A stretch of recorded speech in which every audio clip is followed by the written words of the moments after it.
छात्रों, आज हम पारिस्थितिकी या इकोलॉजी के बारे में पढ़ेंगे।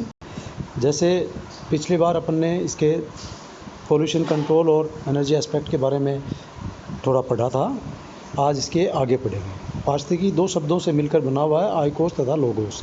आइकोस का मतलब होता है ग्रह और लोगोस का मतलब होता है प्राकृतिक घर, जीवों का प्राकृतिक घर।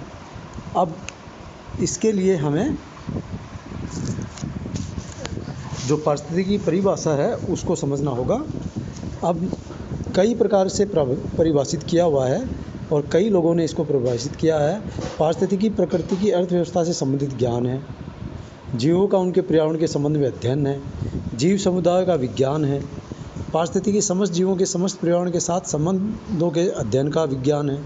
इसी प्रकार हम कह सकते हैं विज्ञान की वह शाखा है जिसके अंतर्गत जीवों, उनके चारों ओर के पर्यावरण तथा उसमें पाए जाने वाले अन्य सभी जीवों के बीच पारस्परिक संबंधों का अध्ययन किया जाता है। इसी को पारिस्थितिकी कहते हैं। यानी कि हम कह सकते हैं पारिस्थितिकी तंत्र या इकोसिस्टम की संरचना एवं कार्य के अध्ययन को पारिस्थितिकी कहते हैं। अब हम इसके बेसिक पारिस्थितिकी के मूल सिद्धांत के बारे में पढ़ेंगे। पर्यावरण के जैविक तथा बौद्धिक घटक एक दूसरे को तथा उसमें उपस्थित अन्य जीवों को प्रभावित करते हैं तथा जीव तथा पर्यावरण के बीच पाए जाने वाले पारस्परिक संबंध अनेक सिद्धांतों पर आधारित होते हैं। इनमें से कुछ मुख्य सिद्धांत हैं, उनको मैं बता रहा हूँ आपको। पहला सिद्धांत है लीबिग का न्यूनतम का नियम, लीबिग्स लॉ ऑफ मिनिमम। 1840 में लीबिग ने ये नियम दिया था।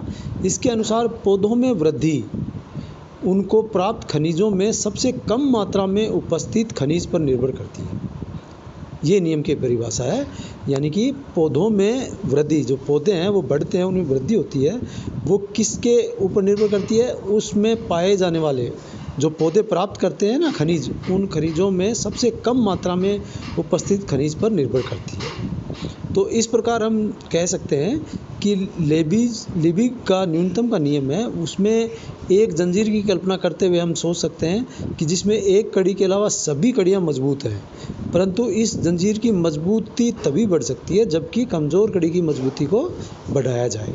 इस प्रकार पौधों की वृद्धि के लिए भी आवश्यक तत्वों में किसी एक तत्व के अलावा सभी पर्याप्त मात्रा में उपस्थित हैं, तो पौधों की वृद्धि उस तत्व से नियंत्रित होती है जो न्यूनतम मात्रा में उपस्थित है। अतः न्यूनतम मात्रा वाले तत्व की मात्रा बढ़ाने पर ही पौधे में वृद्धि संभव होगी। इसे ही लीबिग का नियम कहते हैं। दूसरा नियम है सीमाकारी कारकों का नियम, यानी कि लॉज ऑफ लिमिटिंग फैक्टर। सीमाकारी कारकों का नियम, इसे ब्लैकमैन ने 1905 में दिया था और इसमें उसने बताया था कि सीमाकारी कारकों के अनुसार किसी भी कर्मिकीय अभिक्रिया यानी कि फिजियोलॉजिकल रिएक्शन या जीवन क्रिया की दर सामयिकारी मात्रा से मिल रहे कारकों पर निर्भर करती है। इस अभिक्रिया की दर तक नहीं बढ़ सकती जब तक कि सीमाकारी कारक की मात्रा नहीं बढ़ा दी जाए। इस प्रकार हम कहते हैं कि प्रकृति में पौधों की जीवन क्रियाएं एवं पौधों का वितरण सीमाकारी मात्रा में मिल रहे कारकों पर अत्यधिक निर्भर करता है। इसके बाद आता है सहनशीलता के परास का नियम। सन 1913 में सेल्फोर्ड ने ये नियम दिया था। उसने कहा था कि कारकों की न्यूनतम सीमा के साथ ही अधिकतम सीमा के महत्व पर भी बल दिया गया है। सेल्फोर्ड के अनुसार कोई भी कारक अत्यधिक एवं अति न्यून मात्रा की स्थिति में जीवों की वृद्धि एवं जनन क्रिया पर प्रतिकूल प्रभाव डालता है। इन अध्ययनों के आधार पर उन्होंने सहनशीलता की सीमा का नियम प्रतिपादित किया था, जिसके अनुसार किसी भी जीव की भौतिक पर्यावरण के कारणों को सहन करने की एक न्यूनतम सीमा और अधिकतम सीमा होती है। इस न्यूनतम और अधिकतम सीमा के बाहर जीव को उसको सहन नहीं कर सकते और अतः वो खत्म हो जाते हैं। लेकिन इन दोनों सीमाओं के मध्य किसी एक सीमा पर वह सीमा होती है जिस पर कारक की उपस्थिति में जीवन क्रिया की दर सर्वाधिक होती है और इसी को ऑप्टिमम लिमिट कहा जाता है। इसको इस प्रकार भी समझ सकते हैं कि कोई भी चीज़ है उसकी ऑप्टिमम लिमिट देखी जाती है कि उसके बाद वो है, तो जैसे अपने को कोई बॉइलिंग पॉइंट है, कोई मेल्टिंग पॉइंट है, उसके बाद वो पिघल जाता है या जम जाता है। इसी प्रकार से सभी कारकों पे सहनशीलता के परास का नियम लागू होता है। जिस किसी जीव की पर्यावरणीय कारकों के लिए सहनशीलता की सीमा अधिक होती है, उसका पृथ्वी पर वितरण भी विस्तृत होता है, और जिन जीवों की सहनशीलता की सीमा कम होती है, उनका वितरण भी सीमित होता है। तो इस प्रकार हम कैसे हैं, सहनशीलता के सीमा के नियम को सेल्फोर्ड का सहनशीलता नियम ही कहते हैं, सेल्फोर्ड लॉ ऑफ टॉलरेंस। तो ये कुछ नियम थे जिनके पढ़ के अपन इकोलॉजी के बारे में समझ सकते थे। अब आता है इकोसिस्टम का बैलेंस, कि इकोसिस्टम किस प्रकार से बैलेंस रहता है। तो पृथ्वी के, आप सभी को पता है, बायोस्फीयर है वो पृथ्वी के चारों तरफ लिपटा है, यानी कि जैव मंडल है वो पृथ्वी के चारों तरफ लिपटा विभिन्न गैसों का एक आवरण है, जिसके कारण पृथ्वी पर जीवन सुरक्षित है। और इस जैव मंडल में लाखों प्रकार के पेड़ पौधे, जीव जंतु, मनुष्य, नदियाँ, झील, सभी प्रकार के सागर, पर्वत, प्रत्येक ऐसी वस्तु आ जाती है जिसकी पहचान मानव ने अपने ज्ञान विज्ञान के आधार पर कर ली। तो इसी जैव मंडल में प्रकृति के समस्त जीवित और निर्जीव, भौतिक और अभौतिक वस्तुओं और पदार्थों के मध्य एक आदर्श संतुलन स्थापित रहता है, और इसी को पारिस्थितिकी संतुलन कहा जाता है। समझ गए होंगे कि जैसे जंगल हैं, जंगल में जानवर हैं, फिर जानवर हैं शाकाहारी हैं या मांसाहारी हैं, वो एक दूसरे पे निर्भर करते हैं कि सारा जंगल ख़त्म कर देंगे, सारा शाकाहारी जीव हैं वो ख़त्म हो जाएंगे। इसी प्रकार से अगर सारे शाकाहारी जीव खत्म हो जाएंगे तो मांसाहारी जीव अपने आप ही खत्म हो जाएंगे, उन्हें भोजन नहीं मिलेगा। तो इस प्रकार से कोई भी प्रजाति है, चाहे वो जानवर हो, चाहे पशु हो, चाहे पक्षी हो, उनकी पारिस्थितिकी के ऊपर बहुत ही निर्भर करती है। बैलेंस है वो सबको बनाकर रखना पड़ता है। तो इसलिए पृथ्वी पर जीवन चक्रों के सुचारू रूप से चलते रहने के लिए अनिवार्य है कि पर्यावरण में संतुलन बना रहे, और इसी प्राकृतिक संतुलन के डगमगा जाने से कई जीवों के जीवन पे खतरे में पड़ जाते हैं। अब जैसे कई बार अपन सोचते हैं कि शेरों का जीवन, इस समय शेर प्रजाति बहुत एंडेंजर में आ रखी है, खतरे में है। क्यों है? क्योंकि उनके शिकार कर करके उनको इतना कम कर दिया है कि वो विलुप्त के कगार पे पहुंचने ही वाले हैं। ऐसे बहुत सारे जीव हैं जो विलुप्ति के कगार पे पहुंच गए और उनकी आज प्रजाति खत्म हो गई है, वो सिर्फ हमें तस्वीरों में ही नज़र आते हैं। तो इस प्रकार हम कह सकते हैं कि वन्य जीव हमारे जैव मंडल के अभिन्न अंग हैं, अतः उनकी उपस्थिति का वही महत्व है जो जैव मंडल की अन्य इकाइयों, घटकों और कारकों का हो सकता है। अब आकलन की दृष्टि से देखें तो हमें वन्य पादपों और प्राणियों की संख्या कम से लगभग 50 लाख से भी अधिक है, और मानव तो इसमें केवल एक मात्र है।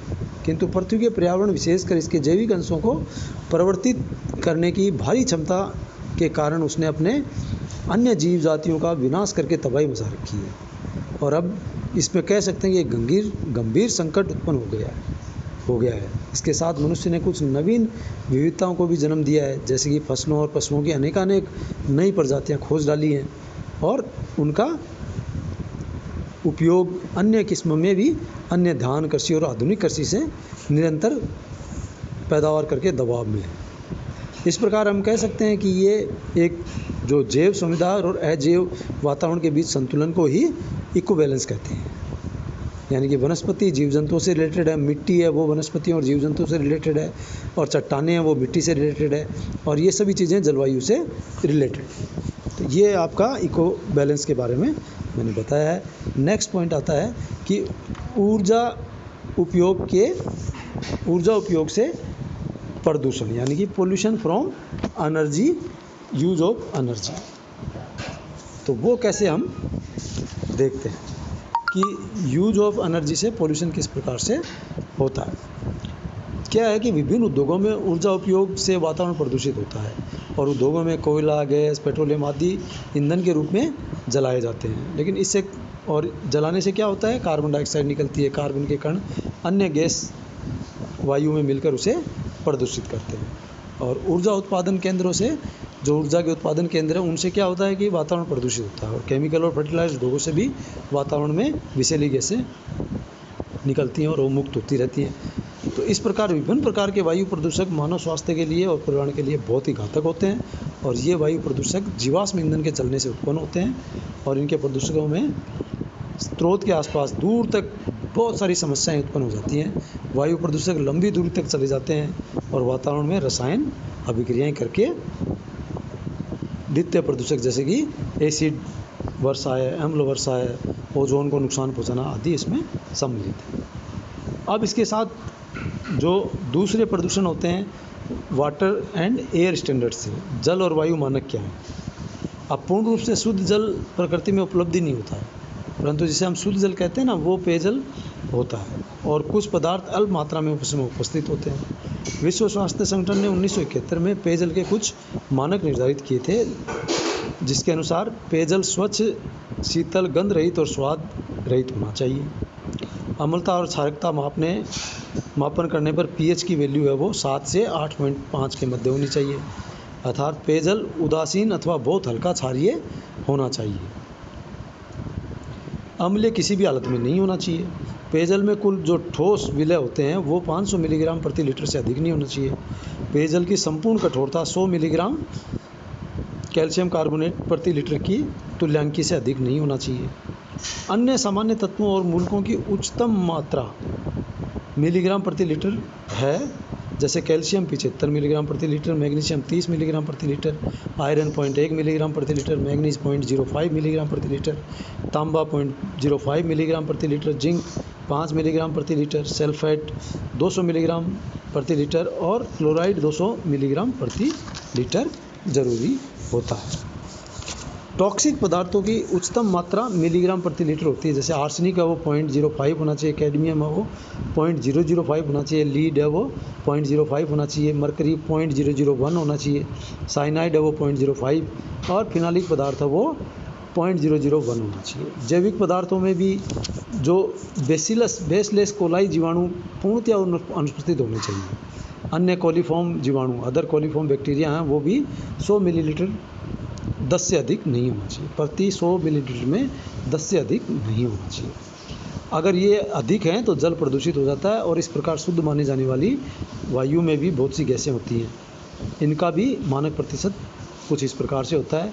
अब जैसे वायु में नाइट्रोजन है वो 78.08 है, ऑक्सीजन है वो 20.95 है और कार्बन डाइऑक्साइड 0.03% है, आर्गन 0.93% होती है, हीलियम 0.0052% होती है, नियोन 0.0018% होती है, krypton 0.001%, methane 0.0015%, hydrogen 0.0005%, nitrous oxide 0.0005%, ozone है वो 0.00007% और जीनोन वो है 0.000009% होती है। गैसों की उक्त मात्रा है उसमें परिवर्तन भी होते रहते हैं, अन्य गैसों के मिश्रित होने से वायु प्रदूषित हो जाती है। अब अपन कुछ आगे देखते हैं कि एयर स्टैंडर्ड्स क्या हैं और इसकी डिजायरेबल लिमिट्स क्या हैं, वायु गुणवत्ता मानक क्या है और उनकी वांछनीय सीमा क्या होती है। वायु विभिन्न गैसों का निर्माण ही है या मिश्रण है जो जीवन की उत्पत्ति से पूर्व वायुमंडल में nitrogen, ammonia, hydrogen, carbon monoxide, methane नामक गैसें तथा जल वाष्प भी पाई जाती थी। जब जीवन नहीं था उस वक्त वायुमंडल में सिर्फ nitrogen, ammonium, hydrogen, carbon monoxide और मीथेन नामक गैसें ही पाई जाती थी, जल वाष्प भी थी। तो इसमें क्या है कि प्रदूषक जो सल्फर डाइऑक्साइड होती है वो कितना है, नाइट्रोजन ऑक्साइड वार्षिक मध्य हैं वो औद्योगिक क्षेत्र, आबादी क्षेत्र और संवेदनशील क्षेत्र हैं। इनमें जैसे औद्योगिक क्षेत्र में 80 उसका मानक है और आबादी क्षेत्र में 60 होनी चाहिए और संवेदनशील क्षेत्र में 15 से ज़्यादा नहीं होनी चाहिए। इसी प्रकार दूसरे भी आपके डाटाज हैं, आप बुक से ये देख सकते हैं। ऑक्सीजन बहुत ही अल्प मात्रा में थी जीवन से पहले, परंतु प्राकृतिक गतिविधियों से वायुमंडल के संगठन में परिवर्तन आया और पृथ्वी पर जैव प्रजातियों की उत्पत्ति के कारण ऑक्सीजन का प्रतिशत बढ़कर 21% हो गया और तब से ये अभी संतुलित अवस्था में ही है। शुद्ध प्राकृतिक वायु में नाइट्रोजन है वो 78.09% है, ऑक्सीजन है 20.95% और अक्रिय गैसें जो होती हैं वो 0.92% है। कार्बन डाइऑक्साइड सबसे कम है वो 0.03% है और बहुत ही अल्प मात्रा में नाइट्रोजन ऑक्साइड, कार्बन मोनोऑक्साइड और ओजोन है। अब इसमें वायु प्रदूषकों के कारण, जो वायु प्रदूषण के कारण प्रदूषक गैसों में तथा कणीय पदार्थों की मात्रा सीमा के केंद्रीय प्रदूषण नियंत्रण बोर्ड, पर्यावरण और वन मंत्रालय, भारत सरकार, नई दिल्ली द्वारा निर्धारित किए जाते हैं और यह सीमा औद्योगिक क्षेत्रों, आबादी वाले क्षेत्रों और संवेदनशील क्षेत्रों के लिए अलग अलग है और इसको माइक्रोग्राम प्रति घन मीटर में नापा जाता है।